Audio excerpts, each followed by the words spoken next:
구약성경 호세아서 2장 13절에서 15절입니다. 제가 주는 성경책은 1258페이지입니다.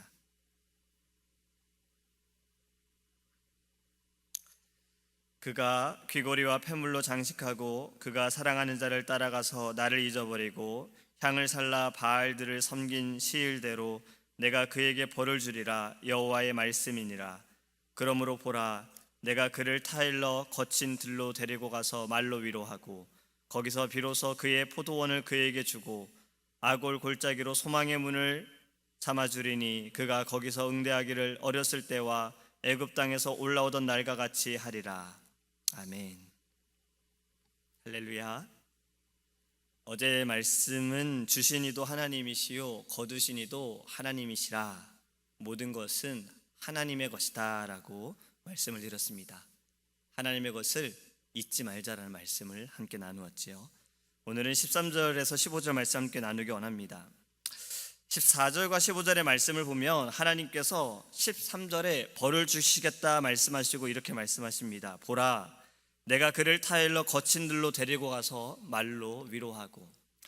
타이르다라는 말, 타이르고 위로하겠다. 이 타이른다는 말은 우리가 어디에서 많이 듣죠? 아이들을 타이를 때, 자녀들을 타이를 때 이런 말을 많이 합니다. 또 위로하시겠다라고 말씀하세요. 말로 위로하시겠다. 누가 누구를 위로하는 게 맞습니까? 이스라엘의 범죄로 마음이 아픈 하나님이 위로를 받는 게 맞습니까? 아니면 죄를 짓고 벌을 받는 이스라엘 백성이 위로를 받는 게 맞습니까? 저도 사실 잘 몰랐어요. 어릴 때는 더 몰랐던 것 같아요.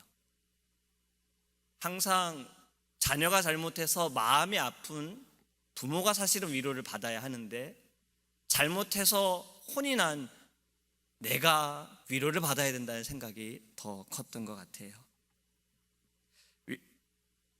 실질적으로 근데 또 위로하지 않으면 자녀들은 삐딱해질 수가 있잖아요. 그래서 부모들은 자녀들을 위로합니다. 하나님의 마음도 동일하지 않을까라는 생각을 해봅니다. 위로의 뜻을 보니까 따뜻한 말이나 행동으로 괴로움을 덜어주거나 슬픔을 달래준다라고 말해요. 이 의미적으로 보더라도 잘못하여 아픔을 받은 하나님께서 잘못해서 벌을 받은 이스라엘을 하나님께서 말로 위로하신다라고 말씀하고 있는 겁니다. 그리고 또 15절에 이렇게 말씀하시죠. 거기서 비로소 그의 포도원을 그에게 주고 아골 골짜기로 소망의 문을 삼아주리니. 아골 골짜기가 무엇입니까? 아골 골짜기는 환난의 의미가 있고 괴로운 골짜기다라고 말을 합니다.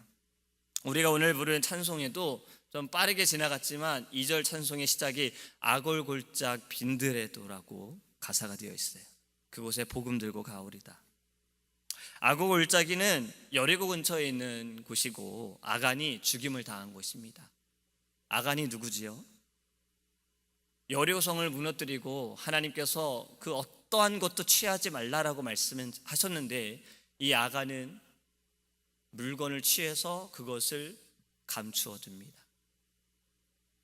나중에 아이성을 이들이 쳤을 때 이들이 패배하게 되어지고 누군가가 하나님께 잘못한 것을 알게 되었는데 바로 아간이 하나님의 말씀에 순종하지 않은 거예요. 그래서 아간과 그의 가족들과 그가 가진 모든 것들을 죽인 곳이 바로 이 골짜기입니다. 아골 골짜기는 또 시체가 많이 묻힌 곳으로 또 유명하다 그래요. 바로 이러한 곳을 지금 하나님께서 뭐라고 말씀하십니까? 아골 골짜기로 소망의 문을 삼으시겠다 말씀하는 거예요. 이스라엘이 회개하여 하나님께서 회복해 하시고 또 물질적인 축복도 주시겠다라고 말씀하는 겁니다. 완전한 회복을 말씀하시는 거예요.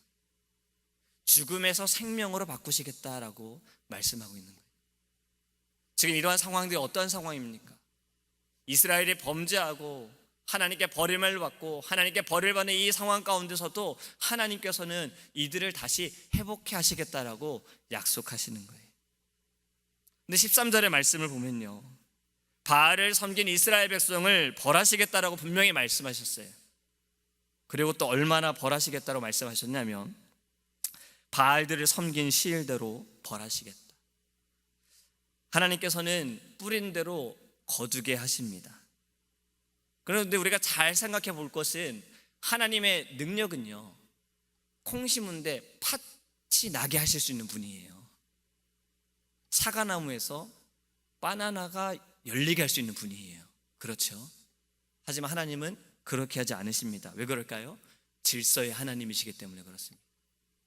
콩 심은 데서는 콩이 나게 하시고 팥 심은 데는 팥이 나게 하십니다. 우리 하나님께서는 질서의 하나님이시기 때문에 그렇게 하시는 거예요. 공의의 하나님이시기 때문에 죄를 지은 이스라엘 백성들에게 자신들이 우상을 섬긴 그 시일대로 하나님께서 벌하시겠다라고 말씀하시고 있는 겁니다. 우린 여기에서 어떤 장면이 생각이 나십니까? 가데스 바네아의 모습이 생각이 납니다. 몇 주 전에도 목사님께서 한번 이 말씀을 하셨어요. 불평 불만하는 이스라엘 민족에 대해 말씀하실 때 이 가데스 바네아에서 12명의 정탐꾼이 분명히 똑같은 것을 보고 왔는데 10명은 돌아가자, 다시 애굽으로 돌아가자, 2명은 하나님이 약속하셨고 우리는 그들을 반드시 이기리라 이렇게 말씀한 그때 하나님께서는 불순종한 이스라엘 이들에게 하루를 1년으로 쳐서 40년간 죄악을 담당하게 하심으로 광야에서 지내게 하시겠다 말씀하셨어요. 그리고 민수기 14장 34절 이렇게 말씀하십니다. 마지막에 내가 싫어하면 어떻게 되는지를 알리라. 내가 싫어하면 어떻게 되는지를 너희들이 알리라. 이미 이스라엘 백성들은 모든 것을 경험한 상황입니다. 하나님께서 싫어하시면 어떻게 되어지는지를, 자신들이 어떠한 일들을 행했었는지 그들은 아는 상황이었어요. 우리 하나님께서는 그 계산이 아주 정확하십니다. 하나님께 지은 죄로 말미암아 벌을 주시는 거예요. 벌을 주심도 어떻게 되는지를 알게 하시는 거예요. 그런데 오늘 본문의 13절의 말씀은 내가 너희를 반드시 벌하시겠다란 이 말씀 가운데에도 하나님의 긍휼하심이 있습니다. 이 전의 말씀이 돌을 찾으시고 패하시고 거칠게 하시겠다 말씀하시면서 오늘 본문은 벌을 주겠다라고 말씀하시면서 어디에 도대체 이 긍휼하심의 말씀이 있는가? 바로 좀 전에 제가 읽은 말씀이 있습니다. 바알을 섬긴 대로 그에게 벌을 주리라. 이 말씀 속에 하나님의 긍휼이 있어요. 하나님의 사랑이 있어요. 왜 그럴까요? 기한이 있기 때문에 그렇습니다. 하나님께서 벌을 주시는 건 어쩌면 영원토록 주실 수도 있어요. 하지만 너희들이 행한 대로 그 날대로 벌하시겠다 말씀하시는 건 기한이 있는 겁니다. 제가 미국 드라마를 보면요, 가끔 그런 게 있더라고요. 저는 당해본 적이 없지만 자녀가 잘못하면 부모가 주는 게 있어요. 너 외출 금지야. 근데 외출 금지가 기한이 정해져 있지 않으면 이 아이는 오히려 그것 때문에 더 고통받을 겁니다. 아, 내가 언제 나갈 수 있을까? 근데 기한이 정해져 있으면 여기까지만 내가 견디면 돼. 여기까지 버티면 돼. 우리 하나님께서도 지금 이스라엘의 민족이 완전한 범죄로 인하여, 하나님께 돌아섬으로 인하여, 우상을 섬김으로 인하여 벌을 받는 이 상황에도 하나님께서는 이들에게 기한을 주시는 겁니다. 완전히 버리시지 않겠다라고 말씀하시는 거죠. 기회를 주시겠다라고 말씀하시는 거죠. 우리 하나님의 사랑은 이렇게 크십니다. 잘못하고 패역하고 배신하고 받은 것을 기억하지 못하는 하나님께 잘못한 이스라엘 백성에게 오히려 하나님께서 위로하시고 타이르시고 회복해 하시는 말씀을 우리가 바라보기 원합니다. 사실 우리도 돌아보면 하나님의 이 사랑과 긍휼하심이 없으면 여기에서 예배할 수 있는 이는 아무도 없습니다. 우리는 하나님의 사랑과 긍휼 때문에 이렇게 예배할 수 있는 거예요. 좋으신 하나님을 바라보기 원합니다. 우리도 하나님께서 지금 이 세대를 바라보면서 마음이 어떠시겠어요? 이스라엘 민족이 지은 죄와 지금 이 시대가 범하는 죄와 우리가 짓는 죄들이 과연 비교를 한다면 누가 더 잘못하고 있을까요? 하나님의 마음은 어떨까요? 하나님의 마음이 너희가 돌아서지 않으면 벌하시겠다 말씀하시면서 또 그 안에 사랑이 있습니다. 우리를 세우셨잖아요. 우리를 깨우셨고 우리를 보내셨잖아요. 하나님께서는 우리를 통해 이 땅을 회복해 하시길 원하십니다. 그것이 하나님의 사랑인 거고 하나님의 긍휼하심입니다.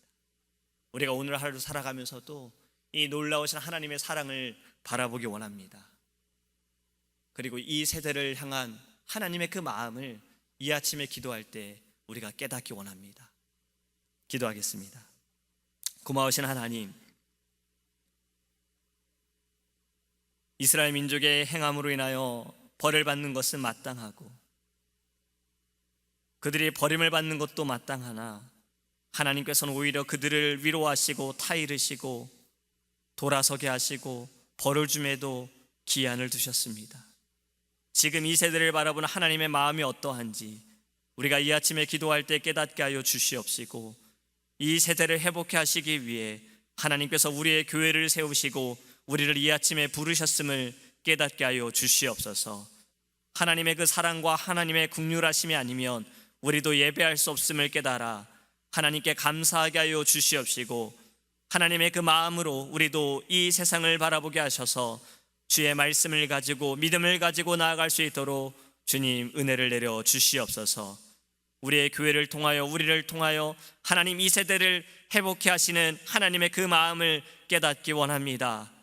하나님 우리 안에 애통하는 심령을 주셔서 하나님 눈물을 흘리게 하시고 기도하게 하시고 부르짖게 하여 주시옵소서. 주님의 그 놀라우신 사랑에 감사하는 하루가 되길 원합니다. 어느 자리에 있든 어느 곳에 있든 날마다 하나님의 사랑에 감사함으로 예배하며 찬양하며 기도할 수 있는 우리가 되어줄 수 있도록 주님 우리와 동행하여 주시옵소서. 감사드리며 예수님의 이름으로 기도합니다. 아멘. 하늘에 계신 우리 아버지여, 이름이 거룩히 여김을 받으시오며 나라의 임하옵시며 뜻이 하늘에서 이룬 것 같이 땅에서도 이루어지이다. 오늘날 우리에게 일용할 양식을 주옵시고 우리가 우리에게 죄 지은 자를 사하여 준 것 같이 우리의 죄를 사하여 주옵시고 우리를 시험에 들게 하지 마옵시고 다만 악에서 구하옵소서. 대개 나라와 권세와 영광이 아버지께 영원히 있사옵나이다. 아멘.